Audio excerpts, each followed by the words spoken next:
Down. Please state your name. Hi, Beverly Hogan. I'm a resident of Las Cruces, and I'm sorry that the mayor is not here right now, but I did want to address and ask you not to move public input to the end of city council meetings.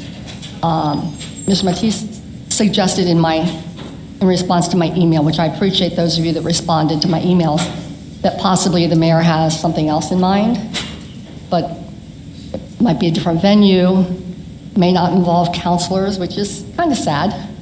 But anyhow, I just wanted to know why you decided that, why he decided that after April, all citizen input would be at the end of the council meeting. You all are elected to represent us. Freedom of speech is our First Amendment, and I really, truly value that. I'm a retired middle school and social studies teacher.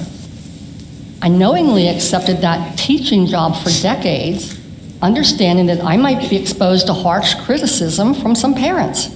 Just like all of you, I think when you run for politics, I don't think I'd have a thick enough skin to do that, but I did have a thick enough skin to be a school teacher in middle school.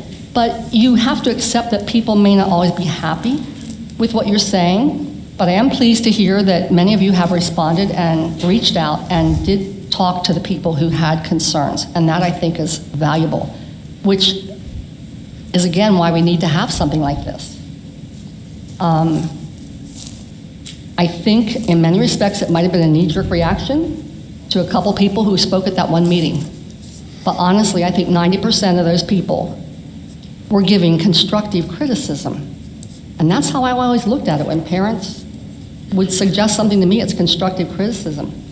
I just don't think that all the citizens of Las Cruces should be punished for the mayor's attempt to partly suppress our right to free speech. Knowing that citizens will then have to wait maybe 2 up to 6 hours to speak. Many of them have children or grandchildren or work. Such a rule, in effect, would remove most every citizen from ever having the right to exercise their freedom of speech at these meetings. So I'm asking you again to please ensure that public comment remains at the beginning of City Council, and you have the kind of dialogue that I see here today, which I see as very positive. Thank you. Thank you.